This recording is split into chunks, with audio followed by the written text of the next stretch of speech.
નમસ્કાર સાથીઓ, કેમ છો? ઋષિકુલ ગુજરાતી યુટ્યુબ ચેનલ પર આપ સર્વનું સ્વાગત છે. ચેપ્ટર 1 ગણિતની અંદર આપણે પૂર્ણ કર્યું. હવે આપણે જોવા જઈ રહ્યા છે ચેપ્ટર નંબર 2 બહુપદીઓ. તો આ બહુપદીઓની અંદર પહેલા તો બોર્ડની પરીક્ષામાં ગુણભાર કઈ રીતનો રહેશે એની ચર્ચા કરી લઈએ. તો બેઝિક ગણિતની અંદર 1 ગુણના 2 પ્રશ્નો, ટોટલ 2 ગુણ વિભાગ A માં હશે. આ ઉપરાંત 2 ગુણના 2 પ્રશ્નો એટલે 4 ગુણ વિભાગ B માં. ટોટલ 4 પ્રશ્નોના 6 ગુણ બેઝિક મેથ્સના પેપરમાં આપણને જોવા મળશે. આ ઉપરાંત સ્ટાન્ડર્ડ મેથ્સની વાત કરીએ તો વિભાગ A માં 1 ગુણના 3 પ્રશ્નો એટલે 3 ગુણ અને 3 ગુણના 2 પ્રશ્નો એટલે 6 ગુણ. વિભાગ A અને વિભાગ C માં તમને બહુપદીઓ ચેપ્ટરના દાખલા જોવા મળશે. 5 પ્રશ્નો ટોટલ, એના 9 ગુણ સ્ટાન્ડર્ડ મેથ્સની અંદર છે. હવે આપણે ચેપ્ટરમાં આગળ વધીએ તો ચેપ્ટરની અંદર સૌથી પહેલા ચેપ્ટરનું ટાઇટલ છે બહુપદીઓ. તો બહુપદી કોને કહેવાય? સૌથી પહેલો આપણો પ્રશ્ન એ છે કે બહુપદી કોને કહેવાય? તો ધોરણ 8 માં તમે પદાવલી વિશે સમજેલા છો, બરોબર? આ પદાવલી એ જો કોઈ અહીંયા લખું છું એ સ્વરૂપની હોય તો એને જ આપણે બહુપદી કહીએ છીએ. an x ની n ઘાત. હવે આ જે n ની કિંમત છે એક એક ઘટતી જશે અને x ની ઘાત છે એ પણ એક એક ઘટતી જશે.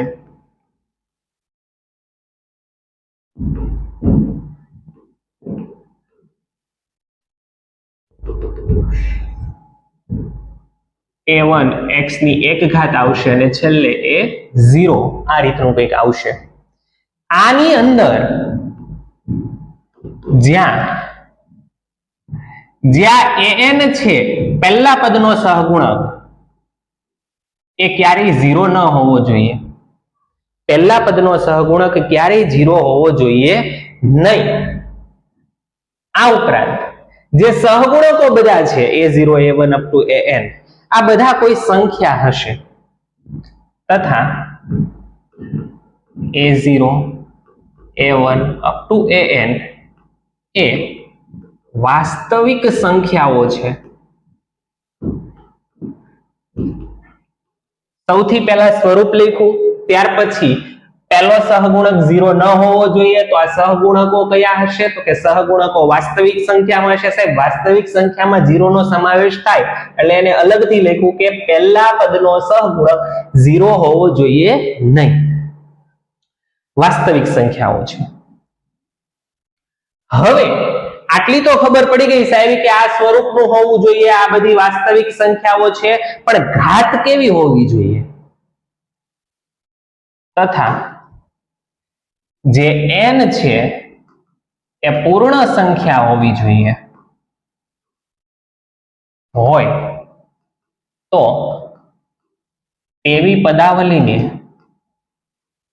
બહુપદી કહે છે. બહુપદી કહે. પદાવલી પોતે બહુપદી છે જ્યારે આ સ્વરૂપમાં હોય, પ્રથમ પદનો સહગુણક 0 ન હોય, આ ઉપરાંત જે સહગુણકો છે કોઈ વાસ્તવિક સંખ્યા હશે પણ પ્રથમ પદનો સહગુણક 0 હોવો જોઈએ નહીં. તથા n છે એ કેવી સંખ્યા છે? પૂર્ણ સંખ્યા છે, 0 1 2 3 4. તો તેવી પદાવલીને બહુપદી કહેવાય. n પૂર્ણ સંખ્યા છે એનો મતલબ કે ઘાત કોઈ દિવસ અપૂર્ણાંકમાં નહીં હોય, બરાબર? x ની ઘાત કોઈ દિવસ ઋણ સંખ્યામાં નહીં હોય, x વર્ગમૂળમાં ઘનમૂળમાં નહીં આવી શકે. તો આ જે છે એ બધા જ શરતોનું પાલન કરે તો એવી પદાવલીને આપણે બહુપદી કહી શકીએ છીએ. ફરી કહું છું, an x ની n ઘાત, પછી અહીંયા એક એક ઘટાડતું જવાનું, એવી રીતે ચાલતા જઈએ a1 x ની 1 ઘાત એવું આવશે અને અંતિમ પદ a0 હશે. કઈ બાબતોની ચર્ચા કરવાની? પહેલા તો સહગુણકોની ચર્ચા કરવાની કે સહગુણકો કેવા હશે. તો સહગુણકોની અંદર જે પ્રથમ પદ છે એનો સહગુણક 0 ન હોવો જોઈએ. બાકીના જે બધા સહગુણકો છે આ બધા, જેમ તમે ઊંધું લખો તો પણ કોઈ વાંધો નથી, 0 1 2 3 એમ લખો, એ સહગુણકો વાસ્તવિક સંખ્યા હોવા જોઈએ. અને ઘાત કેવી હોવી જોઈએ? તો કે ઘાત છે એ પૂર્ણ સંખ્યા હોવી જોઈએ. કેવી હોવી જોઈએ? પૂર્ણ સંખ્યા. તો જ એને તમે બહુપદી કહી શકો છો. ચાલો, તો આશા રાખીએ આટલું ક્લિયર થયું હશે, સમજણ પડે છે. બરોબર, વ્યાખ્યા માત્ર સમજવા માટે છે. જો હવે તમને એક ઉદાહરણ આપીને તમને કહું કે શું આ બહુપદી છે કે નહીં, તમે જણાવી શકશો.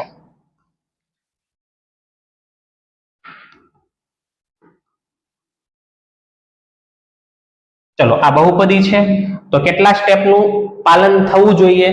તો કે ભાઈ આ મહત્તમ ઘાત x નો વર્ગ છે, બરાબર. એટલે કે આ જે x ની જે મહત્તમ ઘાત હોય ને એને બહુપદીની ઘાત કહેવાય. બહુપદીની શું કહેવાય? બહુપદીની શું કહેવાશે? ઘાત કહેવાશે. ચલની મહત્તમ ઘાતને બહુપદીની ઘાત કહેવાય. તો અહીંયા મહત્તમ ઘાત 2 છે, મતલબ આ દ્વિઘાત બહુપદી છે. કેવી બહુપદી છે? દ્વિઘાત બહુપદી છે, જેનો સહગુણક શૂન્ય નથી. ઓકે, પહેલું સ્ટેપ થઈ ગયું. ત્યાર પછીનું સ્ટેપ હતું કે સહગુણકો વાસ્તવિક સંખ્યા હોવા જોઈએ. હા, વાસ્તવિક સંખ્યા છે. વાસ્તવિક સંખ્યામાં બધું આવી ગયું. ધન પૂર્ણાંક, ઋણ પૂર્ણાંક, સમય સંખ્યા, અસમય સંખ્યા, બધી વસ્તુ ઝીરો, બધી વસ્તુનો સમાવેશ થઈ ગયો. પણ મહત્તમ ઘાતનો સહગુણક તમને એમ કીધું હોય, ધારો કે અહીંયા ઝીરો લખ્યું છે, સમજજો, અને કીધું હોય એ દ્વિઘાત બહુપદી છે, તો તમે ખરું કરશો કે ખોટું? ખોટું. કેમ? તો કે અહીંયા ઝીરો લખ્યો છે, મતલબ આ પદને જોવાનું જ નથી.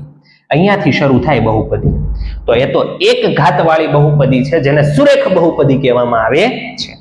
એટલે અહીંયા આ બધી બાબતો જે છે, નાની નાની બાબતો, એનું ખાસ ધ્યાન રાખજો. આપણે અહીંયા 2 લખ્યું હતું ને, કે 4 લખ્યું હતું? તો આ દ્વિઘાત બહુપદી છે. પહેલું સ્ટેપ આપણે જોયું, મહત્તમ ઘાતનો સહગુણક શૂન્ય ન હોવો જોઈએ, સહગુણકો બધા વાસ્તવિક સંખ્યા હોવા જોઈએ, અને x ની ઘાત પૂર્ણ સંખ્યા હોવી જોઈએ. છે અહીંયા 2 ઘાત છે, અહીંયા 1 ઘાત છે. અહીંયા હકીકતમાં x ની કેટલી ઘાત હશે? 0 ઘાત હશે. x ની 0 ઘાત એટલે 1 જ થાય. પૂર્ણ સંખ્યા હોવી જોઈએ, ઋણ સંખ્યા ન હોવી જોઈએ. હજી એક લખીએ આપણે, તમને વધારે ક્લિયર થાય.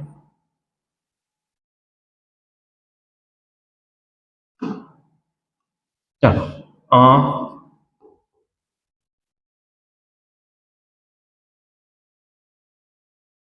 ચલો, આ જે રહ્યું એ બહુપદી છે કે નહીં? ઘણા જોશે કે ભાઈ ચલો અહીંયા સહગુણક 4 ગણી શકાય, અહીંયા 5, અહીંયા 3 વાસ્તવિક સંખ્યા છે. ઓકે, અહીંયા સાહેબ x ની ઘાત 1 છે, અહીંયા 1 છે, અહીંયા x વાળું પદ નથી, મતલબ x ની 0 ઘાત હશે. તો આવું જોઈ અને કહી દે હા બહુપદી છે. પણ ના. કેમ ના? તો કે આ x ની 1 ઘાત છેદમાં છે, ને ઉપર લાવો તો -1 ઘાત થાય, ઋણ ઘાત થઈ ગઈ. ઋણ ઘાત થાય તો એને બહુપદી કહેવાય નહીં. સમજણ પડી? ઘાત હંમેશા પૂર્ણ સંખ્યા હોવી જરૂરી છે. ઘાત કેવી હોવી જરૂરી છે? પૂર્ણ સંખ્યા. ઋણ ઘાત થાય એટલે પતી ગયું, તો પછી એ બહુપદી છે જ નહીં.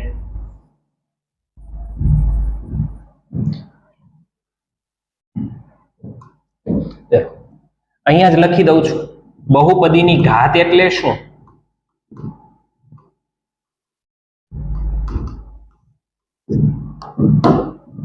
બહુપદીની ઘાત એટલે શું? તો કે બહુપદીમાં ચલની મહત્તમ ઘાત. કેવી ઘાત? મહત્તમ ઘાત. એને આપણે બહુપદીની ઘાત કહી શકીએ. ચલની જે મહત્તમ ઘાત છે એ જ બહુપદીની ઘાત છે. ચલની જે મહત્તમ ઘાત છે એ જ બહુપદીની ઘાત છે. હવે અહીંયા બહુપદીના ઘાતના આધારે પ્રકાર આપેલા છે.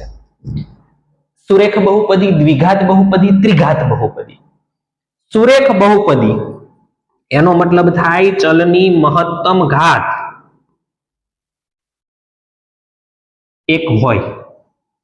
જે બહુપદીમાં ચલની મહત્તમ ઘાત 1 હોય તેવી બહુપદીને સુરેખ બહુપદી કહે છે. દ્વિઘાત બહુપદી ચલની મહત્તમ ઘાત 2 હોય તો એને દ્વિઘાત બહુપદી કહેવાય. અને ત્રિઘાત બહુપદી એટલે કે ચલની મહત્તમ ઘાત કેટલી હશે? 3 હશે. ચલની મહત્તમ ઘાત કેટલી હશે? 3 હશે. હવે સાહેબ આ તો બધું સમજાઈ ગયું. હવે જો તમારે આ ત્રણેય માટે એનું વ્યાપક સમીકરણ લખવું હોય તો કઈ રીતે લખી શકાય? સમીકરણ એટલે શું? તો સમીકરણમાં બરાબર દેખાવું જોઈએ. સમીકરણમાં શું હોવું જોઈએ? બરાબર. બહુપદી બરાબર કરી અને 0 કે કોઈ અચળ સંખ્યા ગમે તે હોય. તો આનું સ્વરૂપ છે એ ax + b બરાબર 0. સુરેખ બહુપદીનું સમીકરણ. આ શું છે? સુરેખ બહુપદીનું સમીકરણ. દ્વિઘાત માટેનું સમીકરણ શું આવશે? ax² + bx + c બરાબર 0. જોઈ લો અહીંયા ઘાત મહત્તમ કેટલી છે? 2. તો દ્વિઘાત બહુપદી માટેનું આ વ્યાપક સમીકરણ છે. ત્રિઘાત બહુપદીનું વ્યાપક સમીકરણ શું થશે? ax³ bx² cx + b બરાબર 0. આ સમીકરણોને યાદ રાખવાના છે. સમીકરણોને શું કરવાનું છે? યાદ રાખવાના છે. સમીકરણો ભૂલી જશો તો તકલીફ થશે. સમીકરણો ખાસ યાદ રાખવાના છે આપણે ભાઈ. રહેશે. ફરી એક વખત આખી વસ્તુ.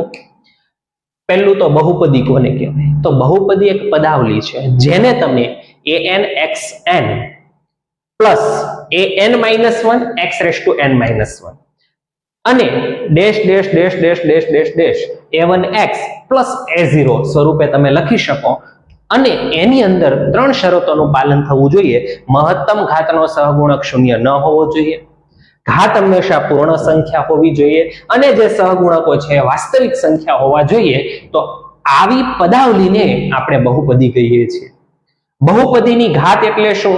તો કે આપેલી બહુપદીમાં જે ચલ છે એ ચલની મહત્તમ ઘાત જોવાની છે. ખાસ ધ્યાન રાખજો, ચલની ઘાત જોવાની છે, સહગુણક નહીં. સહગુણક જોઈને નથી કહી દેવાનું આ બહુપદી છે કે નહીં. ઘાત ખાસ ચેક કરવાની છે. ઘાતમાં જ ટ્વિસ્ટ થઈ શકે. બહુપદીના ઘાતના આધારે ત્રણ પ્રકાર પાડી શકાય: સુરેખ બહુપદી, દ્વિઘાત બહુપદી, ત્રિઘાત બહુપદી. સુરેખ બહુપદી તો કે ચલની મહત્તમ ઘાત 1 હોય, દ્વિઘાત બહુપદી ચલની મહત્તમ ઘાત 2 હોય, ત્રિઘાત બહુપદી ચલની મહત્તમ ઘાત 3 હોય. વ્યાપક સમીકરણ એક ઘાત માટે ax + b બરાબર 0, દ્વિઘાત માટે ax² + bx + c બરાબર 0, અને ત્રિઘાત માટેનું વ્યાપક સમીકરણ ax³ + bx² + cx + d બરાબર 0. આઈ હોપ કે આટલી ખબર તમને પડી હશે. બહુપદીનું શૂન્ય. તો બહુપદી p of x સ્વરૂપની હોય. બહુપદી કયા સ્વરૂપની હોય? p of x સ્વરૂપની. સમજો કે આ બહુપદી છે, આ કોઈક એક બહુપદી છે જે એક ઘાત બહુપદી છે. હવે એક ઘાત બહુપદીની અંદર મારે શૂન્ય ગોતવું છે. શૂન્ય ગોતવું છે એટલે p of x બરાબર 0 લઈ લેવાનું. શું લઈ લેવાનું? 0. અને p of x ની જગ્યાએ 4x + 2 બરાબર 0. અહીંયા 4x બરાબર -2, x બરાબર -2 અને 4 ક્યાં જાય? છેદમાં 2 દુ 4. આ -1 ના છેદમાં 2 આવ્યું ને, એ આ બહુપદીનું શૂન્ય છે. શું છે? શૂન્ય છે. એ બહુપદીનું શું છે? શૂન્ય છે. ચાલો, બહુપદીનું શું છે? શૂન્ય છે. તો બહુપદીનું શૂન્ય કોને કહેવાય? તો p of x માં જો x બરાબર k લેતા p of x બરાબર 0 થાય તો k ને બહુપદીનું શૂન્ય કહે છે. બહુપદીનું શું કહેવાય છે? શૂન્ય. p of x ની અંદર હું x ના સ્થાને k મૂકી દઉં, x ના સ્થાને k લેવામાં આવે અને જો p of x ની કિંમત જ 0 થઈ જતી હોય તો k ને બહુપદીનું શૂન્ય કહેવાય. અહીંયા p of x કરતા વધારે પ્રોપર શું રહેશે? તો કે p of k. p of k 0 થાય તો k ને બહુપદીનું શું કહેવામાં આવે છે? શૂન્ય કહેવામાં આવે છે. હવે જે તમે સુરેખ બહુપદી, એક ઘાત વાળી બહુપદી જુઓ છો, એનું શૂન્ય એક જ મળે. સુરેખ બહુપદીમાં કેટલા શૂન્ય મળે? એક જ. તે સુરેખ બહુપદીમાં એક શૂન્ય મળે જ. એક કરતા ઓછા નહીં ને એક કરતા વધુ નહીં, ફિક્સ છે, એક જ શૂન્ય મળે. હવે જોજો, દ્વિઘાત બહુપદીને કેટલા શૂન્ય મળે? મહત્તમ 2 શૂન્ય મળે. મહત્તમ 2 શૂન્ય મળે. ખાસ નોંધ રાખજો, મહત્તમ 2 નો મતલબ થાય 2 કે તેથી ઓછા, 2 કે તેથી ઓછા, 2 કે તેથી ઓછા. દ્વિઘાત બહુપદીને મહત્તમ 2 શૂન્ય મળે, મતલબ કે એકે શૂન્ય ન મળે, અથવા 1 શૂન્ય મળે, અથવા 2 શૂન્ય મળે, પણ આનાથી વધુ ન મળી શકે. તો દ્વિઘાત બહુપદીને કેટલા શૂન્ય મળે? કે દ્વિઘાત બહુપદીને સાહેબ મહત્તમ 2 શૂન્ય મળે, મહત્તમ 2 શૂન્ય. કેટલા? મહત્તમ 2 શૂન્ય મળે. ત્રિઘાત બહુપદીને, ત્રિઘાત બહુપદી, ત્રિઘાત બહુપદીને મહત્તમ 3 શૂન્ય મળે. મહત્તમ 3 શૂન્ય નો મતલબ એવો થાય કે આ 3 શૂન્ય મળે કા 3 કરતા ઓછા શૂન્ય મળે. 0, 1, 2 અને 3 આમાંથી ગમે તેટલા શૂન્ય મળે. આ શૂન્યની સંખ્યા છે. ફરી જો સુરેખ બહુપદી હોય તો ફિક્સ છે, 1 શૂન્ય મળે જ. જો દ્વિઘાત છે તો મહત્તમ 2 મળે, મતલબ 0, 1 અથવા 2 શૂન્ય મળે. જો ત્રિઘાત બહુપદી છે તો મહત્તમ 3 શૂન્ય મળે, મતલબ 0, 1, 2 અથવા 3 શૂન્ય આપણને પ્રાપ્ત થાય ત્રિઘાત બહુપદી માટે. હેલો, સમજાય છે? ખાસ આ બધી વસ્તુને ધ્યાનમાં રાખવાની છે. બહુપદીનું શૂન્ય કોને કહેવાય? તો x ની જે કિંમત માટે આપેલી બહુપદીનું મૂલ્ય શૂન્ય થતું હોય એને આપણે બહુપદીનું શૂન્ય કહી શકીએ. બરોબર. હવે ઉદાહરણ શરૂ થાય છે, ઉદાહરણ આધારિત. બરોબર. વિભાગ એ ની અંદર ક્યાંક ને ક્યાંક તમને આવો ગ્રાફ દેખાય છે, તો એ ગ્રાફ આપણને સમજતા આવડવો જરૂરી છે. નીચે આપેલા આલેખને જુઓ. પ્રત્યેક આલેખ બહુપદી p of x નો આલેખ બહુપદી p of x માટે y બરાબર p of x ના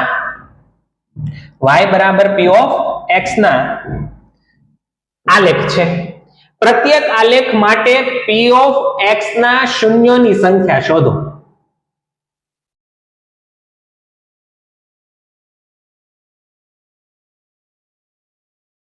p of x નો આલેખ,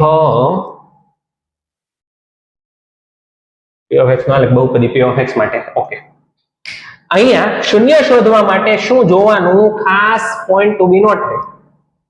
કૌંસમાં શું છે એ વસ્તુ જોવાની.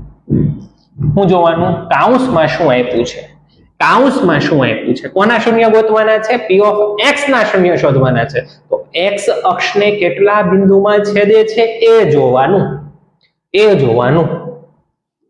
પહેલાની અંદર શૂન્યોની સંખ્યા, આડી અક્ષ હોય એને x અક્ષ કહેવાય ને, તો x અક્ષને કેટલા બિંદુમાં છેદે છે એ જોવાનું. જો અહીંયા એક જ બિંદુમાં છેદે છે. x અક્ષને કેટલા બિંદુમાં છેદે છે? એક બિંદુમાં. તો શૂન્યોની સંખ્યા કેટલી થશે? 1.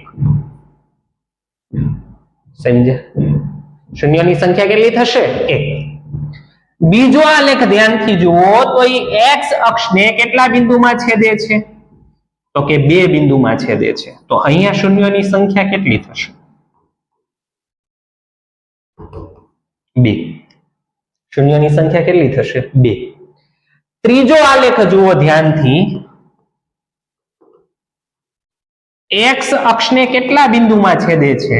1, 2 અને 3. તો કે શૂન્યોની સંખ્યા 3 થશે. y અક્ષના છેદ બિંદુ લેતા નહીં. ઘણા 1, 2, 3 બધું ગણી નાખશે. ના, કૌંસમાં શું છે એ જોવાનું છે. x છે તો x અક્ષને કેટલા બિંદુમાં છેદે છે એ જોવાનું. કદાચ આવું પૂછે તમને, x બરાબર p of y ના શૂન્ય શોધો, તો કયા અક્ષને કેટલા બિંદુમાં છેદે છે જોવાનું? y અક્ષ. x બરાબર p of y, તો y અક્ષના છેદ બિંદુ ગણવાના. અહીંયા 1, અહીંયા પણ 1 અને અહીંયા પણ 1. કૌંસમાં જે હોય એને કેટલા બિંદુમાં છેદે છે, એ અક્ષને કેટલા બિંદુમાં છેદે છે એ તમારે જોવાનું છે. સમજણ પડી? ફરી કહું છું, ફરી વખત એકની એક વસ્તુ, p of x ના શૂન્ય ગોતવા હોય તો x બિંદુને કેટલા, x અક્ષને કેટલા બિંદુમાં છેદે છે એ જોવાનું છે. હજી આજ પ્રશ્ન છે. અહીં શૂન્યોની સંખ્યા, શૂન્યોની સંખ્યા. ચલો, p of x ના શૂન્ય ગોતવાના છે. x અક્ષને કેટલા બિંદુમાં છેદે છે? એક બિંદુમાં. તો શૂન્યોની સંખ્યા 1. શૂન્યોની સંખ્યા. કયા અક્ષના છેદબિંદુ જોવાના? એક્સ અક્ષના છેદબિંદુ સ્પર્શે તો પણ ચાલે. હો, તો અહીંયા પણ કેટલા છે? 1. શૂન્યોની સંખ્યા 1, 2, 3 અને 4. કેટલા શૂન્યો છે અહીંયા? એક્સ અક્ષને 4 બિંદુમાં છેદે છે 4 શૂન્ય. આને આપણે આ જે બહુપદી હશે એની ઘાત કેટલી હશે? સુરેખ બહુપદી હશે, દ્વિઘાત હશે, ત્રિઘાત હશે. કેટલા ઘાત હશે?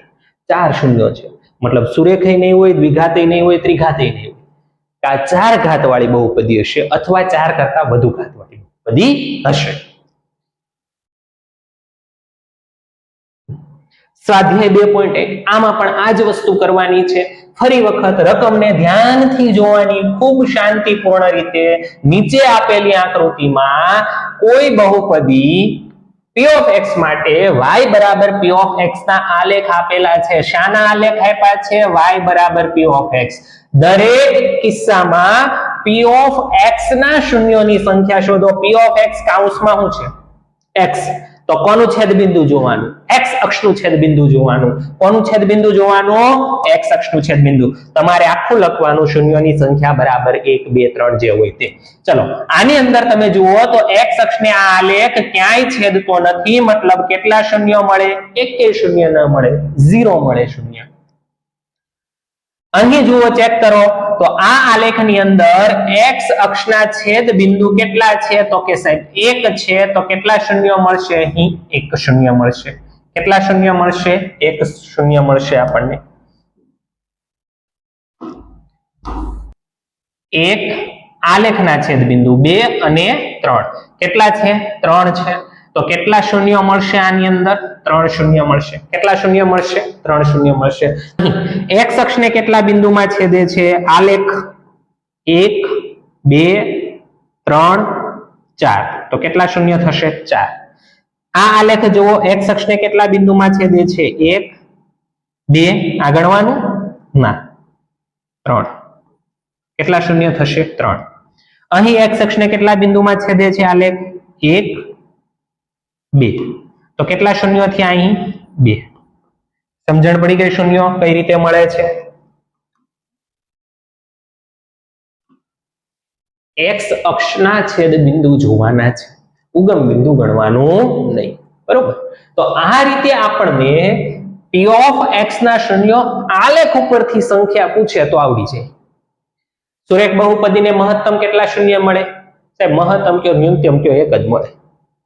દ્વિઘાતને મહત્તમ કેટલા મળે? 2. ત્રિઘાત બહુપદી હોય તો મહત્તમ કેટલા શૂન્ય મળે? 3. કોઈ બહુપદીને 3 શૂન્ય મળે છે તો શું તે ત્રિઘાત જ હોય? ના, મહત્તમ 3 મળે તો ત્રિઘાત હોય. 3 મળે એટલે એવું ન કહી શકાય એ ત્રિઘાત જ હોય. એ 4 ઘાત પણ હોય અથવા 4 કરતા વધુ ઘાત પણ હોઈ શકે. બરોબર? મહત્તમ 3 શૂન્ય મળે એટલે એ ત્રિઘાત. મહત્તમ 2 શૂન્ય મળે દ્વિઘાત અને 1 શૂન્ય મળે તો સુરેખ બહુપદી છે. તો આઈ હોપ કે આટલી ખબર પડી હશે.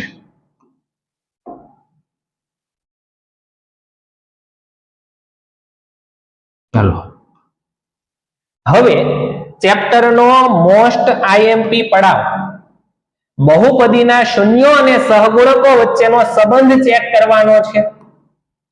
શું ચેક કરવાનું છે? બહુપદીના શૂન્યો અને સહગુણકો વચ્ચેનો સંબંધ ચેક કરવાનો છે. ખાસ કરીને એમાં તમને દ્વિઘાત અને ત્રિઘાત બહુપદી જોવા મળશે. બરોબર?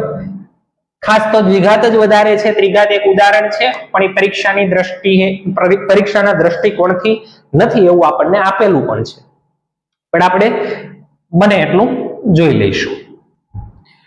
તો દ્વિઘાત બહુપદી એનું પહેલા તો વ્યાપક સમીકરણ શું છે એ મને કહો.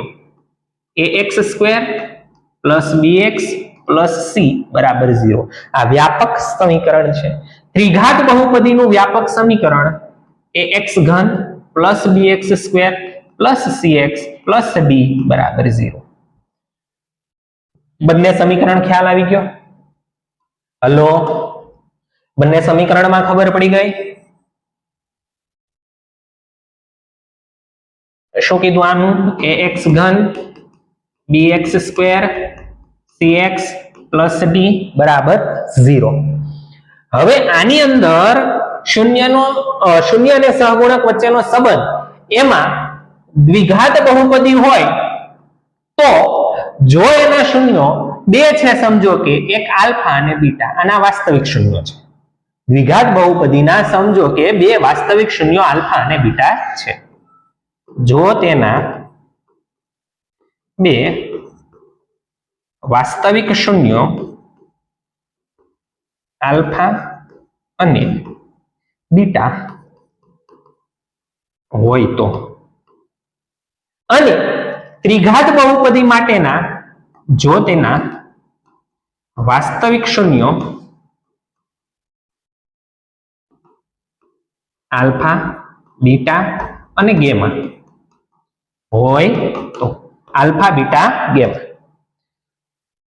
દ્વિઘાત માટે બે વાસ્તવિક શૂન્યો કયા છે? આલ્ફા અને બીટા. ત્રિઘાત માટે કયા છે? તો કે ત્રણ શૂન્ય હોય મહત્તમ, આલ્ફા, બીટા અને ગેમા. આ એના વાસ્તવિક શૂન્ય હોય તો હવે શું છે? કઈ નહીં. જો પહેલું સૂત્ર છે શૂન્યનો સરવાળો, અને બીજું સૂત્ર છે શૂન્યનો ગુણાકાર.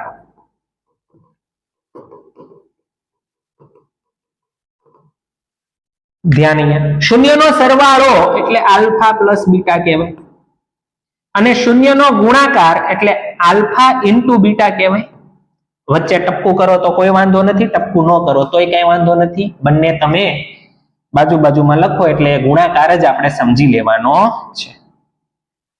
હવે આ સમીકરણ સૂત્રો યાદ રાખવામાં ઘણાને તકલીફ પડે છે, એની આપણે હમણાં જ તમને ટૂંક સમયમાં શોર્ટકટ સમજાઈ જશે. બહુ ઈઝી છે ભાઈ. અહીંયા પણ શૂન્યનો સરવાળો, બીજું આવશે બે શૂન્યના ગુણાકારનો સરવાળો. ઈ હું વળી હમણાં બધું ટૂંક સમયમાં બધું સમજાઈ જશે. કોઈ વસ્તુ આપણે બાકી રાખવાની નથી. થોડુંક આ બાજુ ખસેડી લઈએ તો વ્યવસ્થિત આપણા સૂત્રો સમાય.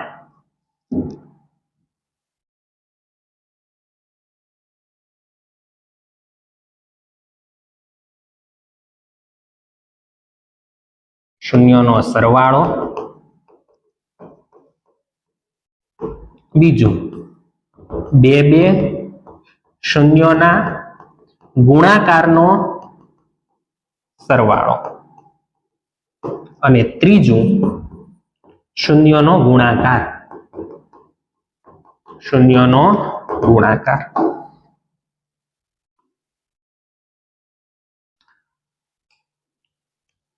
અહીંયા આ પ્લસ છે ને, પ્લસ એને તમારે જોવાનું. બંને બાજુ સિંગલ ચલ છે. એ ચલ એટલે આપણા શૂન્યો જ છે. બંને બાજુ એકની જોડ છે. તો એકની જોડ છે તો બી ના છેદમાં એ આવશે. ડબલ ભેગું છે તો સી ના છેદમાં એ આવશે. સમજો, સાંભળો. ABCD નો પહેલો અક્ષર એ, બીજું બી, ત્રીજું સી, ચોથું ડી. આટલું ખબર પડી ગઈ. સિંગલ એક હોય તો તમારે બીજો અક્ષર લેવાનો, બી ના છેદમાં એ જ રહેશે હંમેશા. ડબલ ની જોડ હોય તો ત્રીજો લેવાનો લેટર, સી ના છેદમાં એ આલ્ફાબેટ. હલો, હવે નિશાની જોવાની. એની નિશાની પ્લસ, આની માઇનસ, આની પ્લસ. પ્લસ માઇનસ આવું આલ્યા કરે. પ્લસ માઇનસ તો બી જ્યાં દેખાય ત્યાં માઇનસ આવશે. પ્લસ માઇનસ પ્લસ, સી વાળું પ્લસ જ છે. પતી ગયું. તો યાદ રહી ગયું, આલ્ફા પ્લસ બીટા બરાબર માઇનસ બી ના છેદમાં એ, આલ્ફા ઇન્ટુ બીટા બરાબર સી ના છેદમાં એ. યાદ રહ્યું? રહેવું જ જોઈએ. શૂન્યનો સરવાળો, આમાં તો ત્રણ શૂન્ય હોય ને, alpha plus beta plus gamma. બબ્બે શૂન્યના ગુણાકારનો સરવાળો, alpha beta plus beta gamma plus gamma alpha. શૂન્યનો ગુણાકાર, આલ્ફા બીટા ગેમા. ઓકે, હાલો આનું શું થશે? સેમ પ્રોસેસ ભાઈ, સેમ એટલે સેમ પ્રોસેસ, એમાં સેજ પણ ફેરફાર નથી કરવાનો. Single single single single single છે. પ્લસ ની તમારે પ્લસ થી નોખું પાડવાનું બધાયને, બધું એક એક એક એક ની જોડમાં છે. એક એક એક એક ની જોડમાં હોય તો બીજો અક્ષર લેવાનો બી ના છેદમાં એ. અહીં પ્લસ થી નોખું પાડો તો બબ્બે બબ્બે ની જોડમાં છે તો ત્રીજો અક્ષર લેવાનો સી ના છેદમાં એ. 3 ની જોડ છે, 3 ગુણાકારમાં છે તો ચોથો અક્ષર લેવાનો ડી ના છેદમાં એ. A plus B minus C plus D minus. સૂત્ર થઈ ગયા તૈયાર. ફરી કહું છું, એક એક એક એક ની જોડ હોય તો બીજો અક્ષર લેવાનો, ડબલ ડબલ ની જોડ હોય તો ત્રીજો અક્ષર લેવાનો, 3 3 ની જોડ હોય તો ચોથો આલ્ફાબેટ લેવાનો minus. A plus B minus C plus D minus A B C D plus minus આયકા કરવાનું. સિમ્પલ રીતે આપણને આ સૂત્રો યાદ રહી ગયા. હાલો સમજણ પડી કે નો પડી? ખબર પડે જ? આ બંને સૂત્રોને મગજની અંદર કંડારીને રાખવાના છે, ખૂબ ઇમ્પોર્ટન્ટ સૂત્રો છે. સાથે સાથે આ ત્રણેય સૂત્રો પણ યાદ રાખવાના છે, આ પણ ઇમ્પોર્ટન્ટ છે. દાખલો ન પૂછાય તો ક્યાંક ટૂંકા પ્રશ્નમાં દેખાઈ જાય, દાખલો ન પૂછાય તો ક્યાંક ટૂંકા પ્રશ્નમાં દેખાઈ જાય. આટલી વસ્તુને યાદ રાખવાની છે. આ સૂત્ર આધારિત દાખલાઓ નેક્સ્ટ લેક્ચરથી આપણે શરૂ કરશું. ત્યાં સુધી જય હિન્દ, જય ભારત, જય જય ગરવી ગુજરાત.